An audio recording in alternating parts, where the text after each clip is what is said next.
I was younger, I always wanted to be the type of parent that was cool, young, approachable, and basically was their best friend that could talk to them about anything. Then I ended up having kids at 33, realised that I'd be an older mum in the playground, wasn't that trendy, and actually was more slummy mummy than yummy mummy, so I scrapped that idea. Thinking back, communication is a massive part of our relationship with the children. From the initial hello, hello, when they start that cute cooing at you at weeks old, to conversations around the dinner table. When the children were little, we tried baby sign with them, which is a way to communicate with babies before that they can talk using signs like please and milk, things like that. It was loads of fun and definitely took out some of the frustration of not being able to talk. Seriously, there is nothing cuter than having your child sign, I love you. Obviously, it makes sense that we want to talk with our children, but actually, the reality of doing this isn't quite as easy as we think. Don't get me wrong, I love to talk, probably too much sometimes, but actually, communicating with our children takes a lot of effort because of the distractions that we have. For example, smartphones.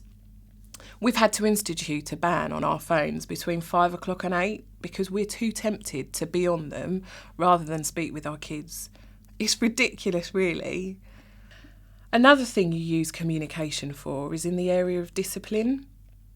Children will always need help in understanding the world around them and what's acceptable behaviour and what's not. Children are no different than adults in that respect. They want to be boss. They want to be in charge. We have a saying in our house, God's the boss and he's put mummy and daddy in charge. As Christians, Alan and I want to bring up our children in the knowledge that there is a loving God who is our maker and in ultimate control.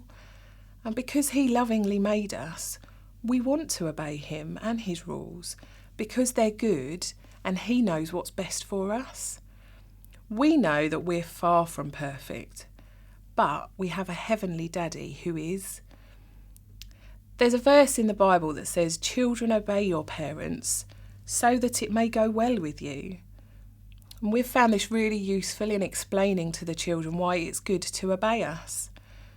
For example, with Leonie, who's 3, when she's having a meltdown, which she's kind of prone to, I remind her, Leonie, when you choose to obey mummy, things go well.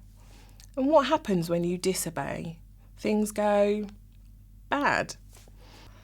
Now, you're going to choose to obey or disobey mummy. And it works. She generally does calm down.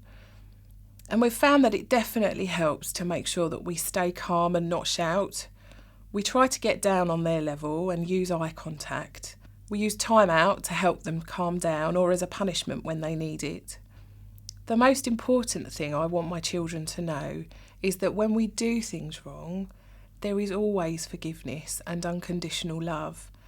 And not just from their mummy and daddy, but their heavenly daddy too.